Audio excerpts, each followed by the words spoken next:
Следниот панел го води новинарот Горан Теменугов. Сцената е негова, следните 30 минути. Повели, Горан. Благодарам многу.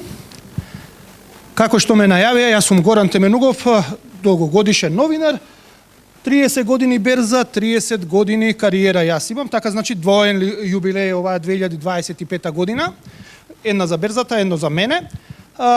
Само да ви кажам, тоа што се напивте вчера пијачки, рачунајте дека јас сум ве почастил во мое име, иако ја плаќа тоа берзата, но добро, тоа и од мое име, значи.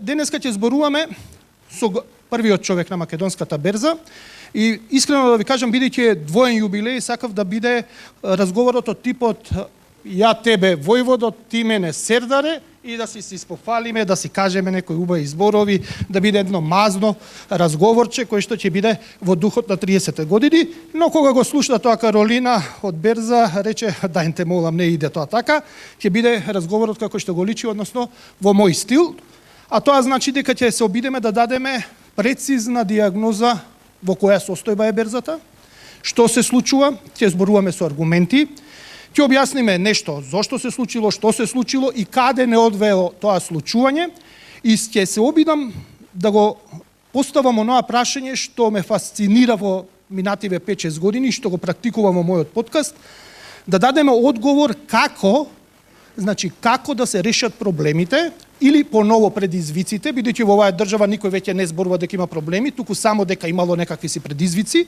Значи основното ќе биде да дадеме како да се решат проблемите и како она што е добро да остане добро и да биде уште пофункционално во иднина. Значи тоа ќе бидат елементите на овој разговор и би ве замолил да бидете внимателни, бидејќи многу ретко во јавноста зборуваме за како. Затоа го повикувам првиот човек на македонска берза да ми се приклучи за да го почнеме разговорот. Повелете, господин Штериев. Дебел човек.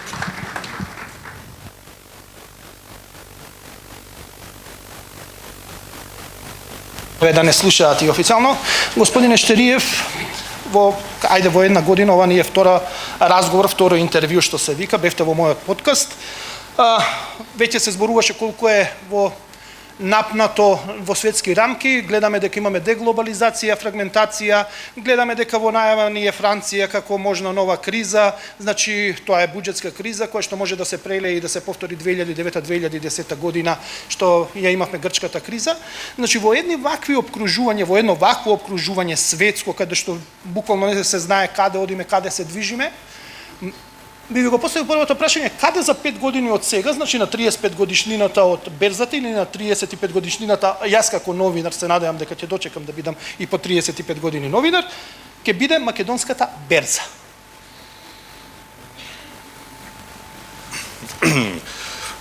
Не е лесно прашање, особено кога ќе размисли човек сега како да го одговори, дали да го одговори како тоа што му се плановите, или кога водите една институција како што е ова прашање, значи што се плановите на берзата, што се очекувањата на берзата, што се желбите на берзата. Јас би одговорил на ова прашање на некој начин кажувајќи што е визијата на берзата, бидејќи визијата е некоја комбинација на реална желба и начелни планови како да дојдете до некаква стратешка цел. Сега нормално за да зборувате што ќе биде за неколку години, 5 години, 10 години и така натаму, треба да тргнете од тоа каде е сега берзата. А берзата се наоѓа во една интересна ситуација, како што рековме, статистички перформанси сосема солиден период зад нас, но далеку од оние златни времења, така да имаме раст на прометот, имаме раст на цените, но основните карактеристики на пазарот, кои што знаеме дека автономно се и лимити за негов голем исчекор, остануваат. Пазарот се темели пред се на домашни физички лица, 2/3 од куповниот промет се домашни физички лица. Тоа е добро, затоа што тоа значи дека физичките лица препознаваат дека постои алтернативна можност на вложување на нивните средства, но сакаме поголеми бројки, ево и предходно пред паузите, вклучително и случајот со Глеј, бројките се тие, ние сакаме не во илјади да бидат инвеститорите, ние сакаме во десетици илјади да бидат инвеститорите и сакаме да имаме странски инвеститори и така натаму. Сега, за да дојдам до конкретните одговори, што се визиите, што се нешто што после 5 години ако подвлечеме црта, ќе речеме нешто сме постигнале опипливо. Но тука треба да се знае дека берзата е дел од екосистемот на финансискиот пазар или на пазарот на капитал и тука кај неа само се преплетуваат разни односи институционални, па ако сакате и персонални планови, амбиции, дал на предприемачи, дал на инвеститори и така натаму. Така да за да се каже визијата треба неколку елементи во тој екосистем да се споменат. А пазарот што е? Понуда, побарувачка, посредници, држава како регулатор и поставувач на рамките, па и јавноста, медиумите, инвестицијската јавност и така натаму. Што ни се визиите? Понуда, мораме да ја зголемиме понудата. Мораме да имаме или нови јавни понуди, тоа е нели целата оваа приказна околу IPO, или тотално нови финансиски инструменти како например ETF-ови, Exchange Traded Funds, бидејќи тие, ако следевте статистики у последниот период, излезе статистика дека на големите светски берзи бројот на котирани ETF-ови ги надминал котираните акции. Така да понудата, јас се уште сум на ставот дека ние имаме проблем со понудата. Побарувачката постои, дел од неа е видлива, дел од неа е латентна. При IPO ние не ги таргетираме, ние сметам како пазар во целина, тие што до сега само тргувале. Со IPO-то ние сакаме да ги извлечеме тие што не постоеле на страната на побарувачката, така да побарувачка има.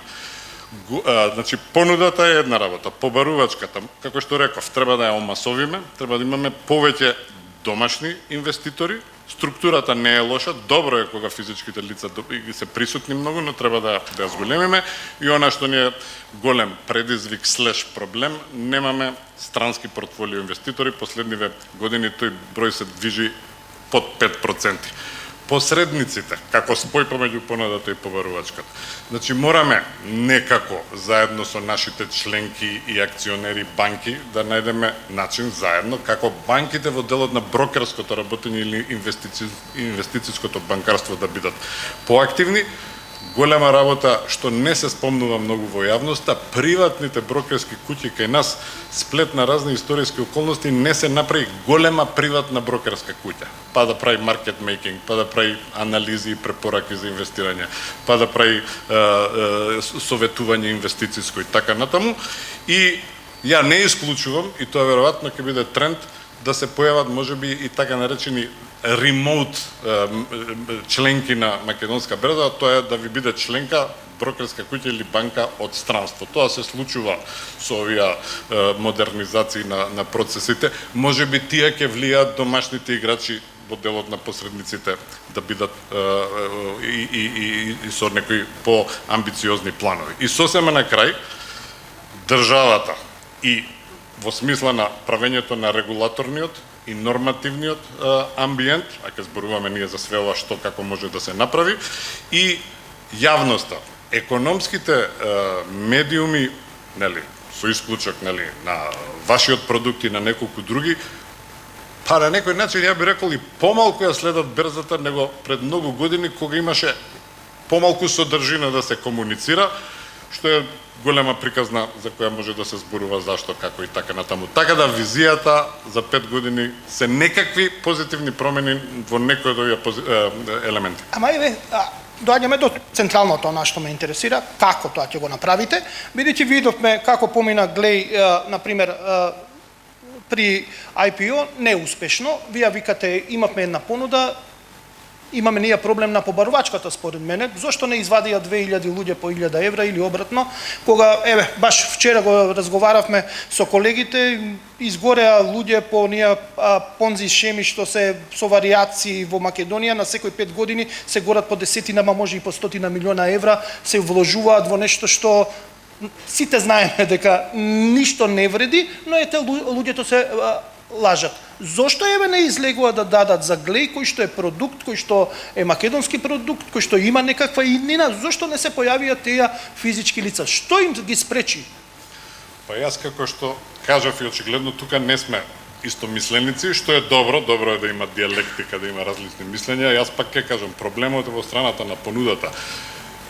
Премногу е симплифицирано да се размислува дека на овој пазар на капитал, како што рекоа и претходните панелисти, нели тука вложувате сопствени пари и така натаму, математиката барам 2 милиони евра, 1000 души по 2000 или 2000 по 1000, па зашо не помогнат и така натаму, ќе помине. Еве гледаме дека не поминува. Нашите компании треба да го перципираат следново нешто. На пазар на капитал излагате не кога е густо, туку кога е зрело. Значи, и уште нешто што пак во нашата јавност не се зборува многу, денеска беше спомнато, што ме радува, пазарот на капитал не е само берзата. Има, нели, тој модерен израз на екосистем. Тука ги имате овие private equity фондови, не знам, сит фондови, господинот Бродњак го кажа тој и така натаму. Така да, ако сакате, глеј со последните реченици од господинот Петрушевски, направил нешто, он привлекол некакви очигледно инвеститори ала private equity, може ќе бидат тоа индивидуални инвеститори, кои во оваа фаза на таа компанија фактички се природниот фит. Не можете на берза да дојдете и успешно да привлечете инвеститори ако немате некој позитивен трак рекорд, успех, и тоа беше денес кажано, и да очекуваат од вас многу и брзо, како од песната онаа, сакам сега, сакам веднаш. Значи, тоа треба да се има у предвид и ова уопште не треба да обескуражува. Дури, нели, ние бевме со некоја интерна дилема од која господинот Петрушевски ни го даде видеото, па сега тука имаме, нели, некакви негови констатации. Сметаме дека ова баш добро да зборуваме, да видиме и да сите дадат своји мислења. Како да ги разиграте? Како да дојдете до тој момент да има поголема понуда, но да и ги мотивирате инвеститорите, односно физичките лица да ги дадат своите пари? 6,5 милиарди мислам дека има на депозити на сметките во банките, значи има пари, а гледаме дека има и други пари, рековме ги изгореа ги горат на секој 3 до 5 години граѓаните тие пари во некои шеми кои што знаеме дека се луди, не може да го вратат сето тоа. Значи граѓаните се волни да поверуваат дека ќе заработат пари со инвестирање, ама никако да дојдат на берза за да почнат да играат се извинувам, да инвестираат играње, не да инвестираат на берза. Туку што ќе ве коригирам, да. Додека се мисли дека се игра на берза, малце е проблематично. Додека да инвестираат. Па добро. Тешко е прашањето, одговорите се повеќе или помалку познати, ние ги зборуваме со години. Пак треба да ви кажам, поголема финансиска едукација, системски пристап каде што, не знам, можеби и државата може да помогне, затоа што можете вие и да стимулирате со даночни олеснувања прајање на IPO, па ако компанијата направи IPO, првите, не знам, 2 години после успешното IPO да има помала даночна стапка, но доволно сум долго на пазарот да мислам дека даночните олеснувања се потребни, но не се суштествени, пошто го паметам времето кога немавме котирани компании и кога се воведе олеснување за котација со даночна стапка, една компанија само дојде. Значи, одговорот е мора да созре и општеството и корпоративниот сектор. Тоа оди полека. Нас не се чини дека овие теми се веќе помалку досадни, затоа што, нели, до кога ќе се збори за IPO и така натаму. Ние од берзата и јас лично верувам во потребата од дискусијата за овие прашања циклично да се повторува, затоа што ако нешто не можело, што се вика народски, да фати маја пред 5 години, 10 години, може сега е позрело. И морам да ви кажам дека и денешната досегашна програма, начинот на кој нашите говорници и панелисти разговараат многу се разликува од пред 5-10 години. Чувствувам зрелост која што се појавува во секторот на посредниците, во секторот на консултантите и кај некои поодважни компании. Затоа што треба да се има во предвид. И компаниите, таа порака повторно и денес се даваше, јас ќе ја потенцирам. Значи, вас ви треба, сите денес тоа го кажа, почнувајќи од господинот Бродњак до панелистите и така натаму. Не е исто, господинот Атила и така натаму, не е исто кога вие имате должнички капитал и цело време се кредитирате, а друго е кој имате сопствен капитал, особено во период на кризи. А последниве 3-4 години ние сме ностоп во некои кризи. Пандемија, војна во Украина, цена на енергенси, инфлација и така натаму. Па ако сакате и овие елементарни некои непогоди што можат индивидуално. Ние овде, само да заокружам, ние овде во Македонија сме научени кога компаниите имаат проблем, тие да се обраќаат према државата, ајде сега да помогнеме, дал субвенции, дал некакви акции, а ви треба капитал за да можете да бидете самостојни. Да, но вие викате сега компаниите да се обраќаат кон државата со субвенции и сето тоа, но и вие очекувате државата да помогне. Ја не викам да се обраќаат. Напротив, за да не се обраќаат. Не, но и вие се обраќате на државата да ви помогне да ја разиграте берзата. Малце мене ми е нелогично како на новинар. Еве ќе ви објасниме сега. Многу ми е нелогично, бастионот на капитализмот, тоа е берзата кај што се судираат понудата и побарувачката. И според мене нема ни едно ни друго. Кај вас викате дека нема понуда, кај мене нема ни двете. Гледам дека инвеститорите нешто физичките лица не се баш желни да отидат кај што е регулирано, туку сакаат да се играат тука да се играат на пазари, чудни пазари, но зошто и вие се обраќате државата да ви помогне кога треба да бидете бастионот на капитализмот, кај што не треба државата да се меша, а се покажало и дека кај што се меша државата, па не поминува баш бизнисот добро. Еве вака ќе ви одговорам. Пред уште 10 години берзата, по примерот на некои други држави, успешни, како што се Австрија, како што е Израел, како што е Естонија, каде што се правеле, денеска се спомна и Хрватска, меѓувреме го направи тоа некаква стратегија за развој на пазарот на капитал. Покренавме ние некоја иницијатива, кај тогашниот премиер се собра во еден состанок да видиме, после се направи тој совет за развој, патем кажано, јас апелирам тој совет за развој кој постои под покровителство на Министерството за финансии, јас одлука на влада да го реактивираме, зборувавме со министерката денеска. И на тој состанок, ајде сега, иницијатор е берзата, зошто да се прави стратегија, зошто се, нели ми дадоа мене збор, објаснувам и отприлика на ова ниво, еден од присутните банкари, многу еминентен тогаш и така натаму, вика, па добро Иван, ти само мислиш на берзата, зошто да правиме ние нешто што е само за берзата? Па тоа е прашањето, целава работа не е за берзата. Бастионот на капитализмот, добро, берзата е тоа на некој начин, ама нели ние како општество сме решиле да идеме во пазарна економија и да најдеме начини како да се подобрат сите механизми на алокација на вишоците. Како државата? Ајде да дојде. Се ќе дојдеме. Само да кажем, 3 начини имате во една економија, вишоците што се ствараат, сега да не идам во детали, суфицитни, дефицитни сектори и така натаму, да одат кај компании што најдобро ќе ги искористат. Тоа го прави или државата, најмногу во овие стариве системи што ги напуштивме, иако сега некоја нитка на нови етатизми постои, можеме и за тоа да збориме, ама во друга прилика, тоа го прават под дефолт банките, со сите ограничувања што тие ги имаат за тоа што не можат да идат у ризични проекти и така натаму, и тоа го прави пазарот на капитал. По моје уверување, јас сум секако веројатно малце и пристрасен, пошто сум од овој бизнис, пазарот на капитал е супериорен во такви алокации на капитали, зашто тука не одлучува некој одбор или некој поединец, тука во идеална смисла илјадници инвеститори кажуваат, аха, ова е добро, IPO, ќе одам, моите вишоци ќе ги дам и така натаму. Како може тоа да се направи?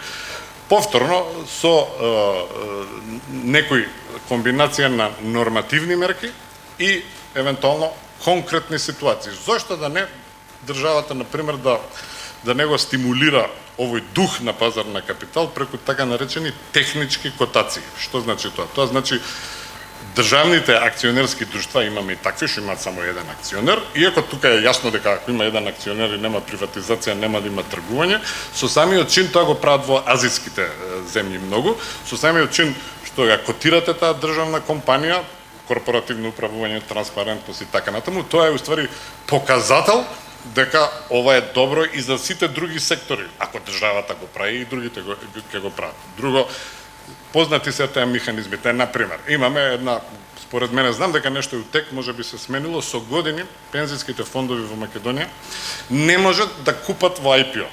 Има една одредба, не знам дали во законска или во подзаконска регулатива, ако најдоброто ДЕО у Македонија, сега да не именуваме, ете, одеднаш се разбуди преку ноќ и реши да прави IPO. И кога ќе прашат, добро, кои се главните инвеститори у Македонија што имаат најмногу тие средства под управување? Пензиските фондови. Можат, не можат, затоа што регулативата вика мора да е една година претходно котиран. И тука имате јајцето или кокошката. Нормално не може да биде котиран ако не е акционерско друштво и кога ќе направи IPO не можат пензиските фондови да влезат. Значи тоа е у доменот на регулатива и држава така натаму.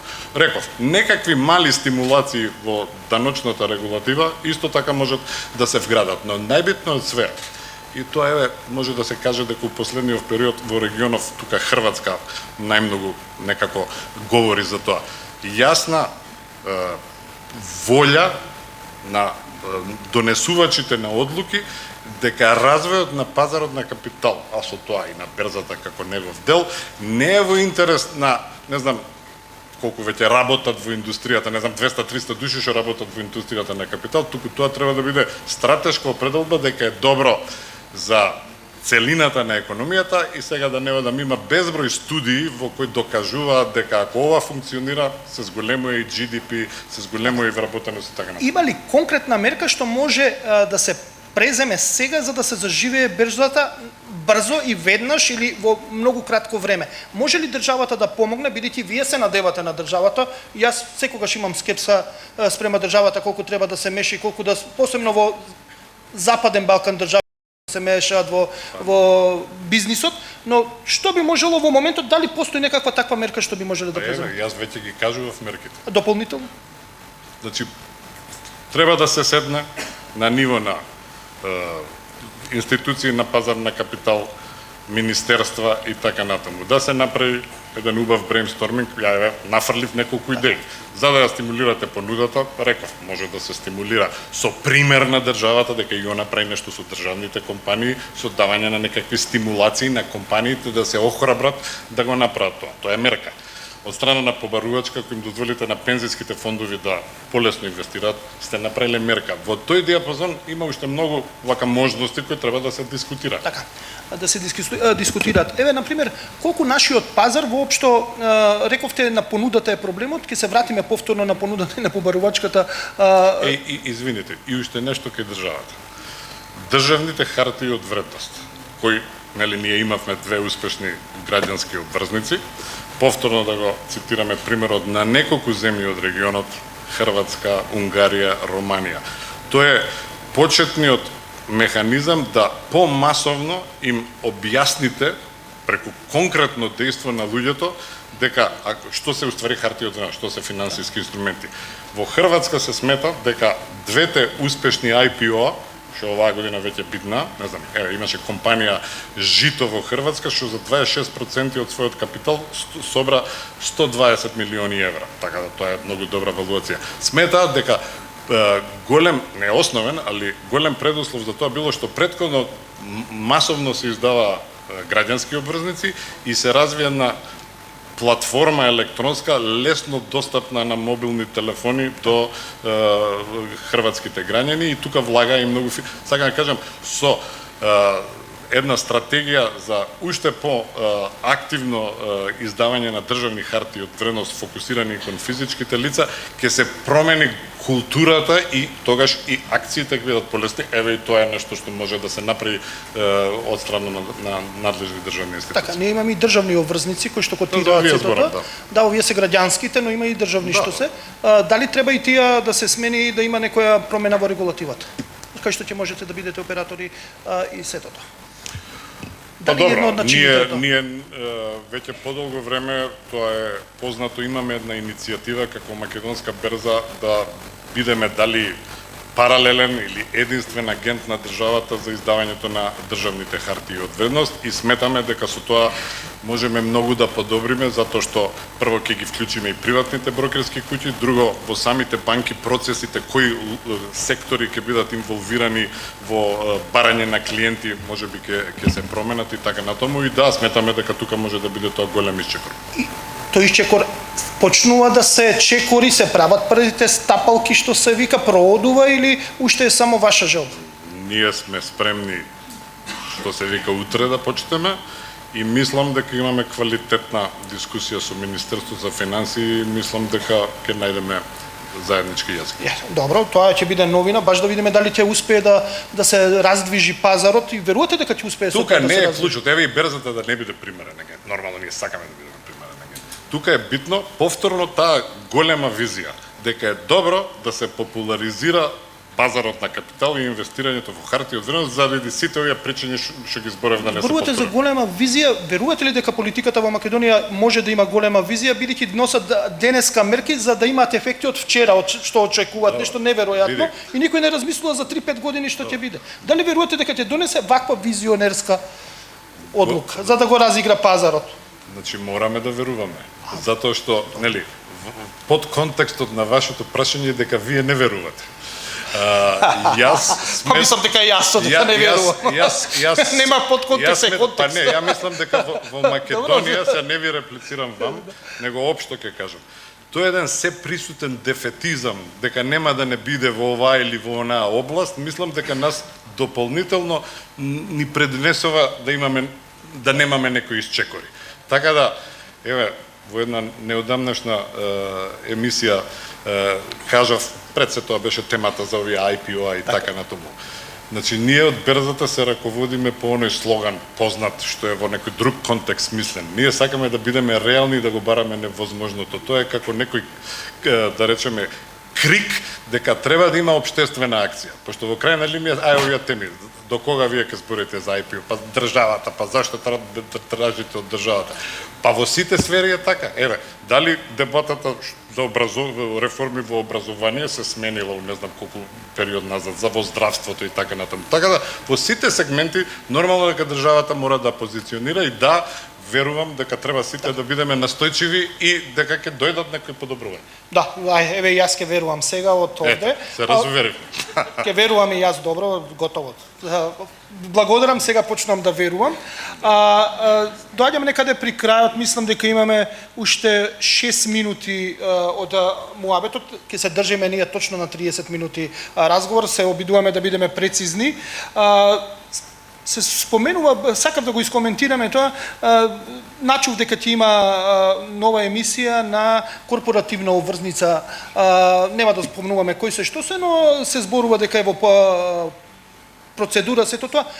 Колку се успешни корпоративните обврзници во Македонија? Има ли простор да се осмелуваат еве и фирмите да издаваат своји корпоративни обврзници? Ова е сектор кој што е убави услови ќе нуди, но и други компании можат да прибираат на таков начин можеби пари кога ќе им затребат, посебно во кризни времења. Да, еве веќе соговорниците, панелистите денес спомна, да, имало прво во континуитет има успешни корпоративни обврзници издадени од банки. Тоа не е лапсус, бидејќи нели банките се дел од нели корпоративниот сектор, државен и корпоративен сектор. Дека немаат пари па издаваат и они, тоа. И друго, уште на крајот на 90-тите имаше еден многу успешен случај да се издаде обврзница, но повторно е ова. Јас моето мислење, да, има простор. Затоа што зошто ако некоја супер добра компанија издаде обврзница со каматна стапка која вас ви е нешто подобро од банкарските депозити, зошто не би вложил во таква? Еве да се плашам сакам можеби. Од што? Па од стравот. Па стравот мора да се надмине. Добро. Значи постои, еве и пак да гледаме, и регионално и така натаму, идат Бугарија, Романија, Хрватска, корпоративни обврзници одат. Тие може сега да не идам во технички детали. Еве да го намалиме стравот. Може корпоративните обврзници да бидат така наречени покриени, па и некои, ама тоа више ќе биде како банкарско финансирање.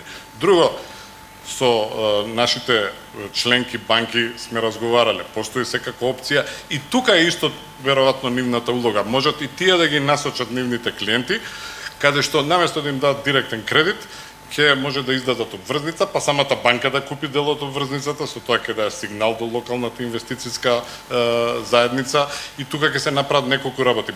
Банката ќе се промовира како некој што има ноу-хау за аранжирање на корпоративни обврзници, таа пак ќе направи кредитен пласман од незин аспект, а ќе се направи добар имидж и така натаму. Така да, јас мислам дека во сите сфери, посебно е, ајде да не зборам за друга, али за пазар на капитал знам, постои една, пак да се повторам, инерција и недобивање на сила да пробуваме нешто ново, зашто ете нема да успе. Добро, последно прашање.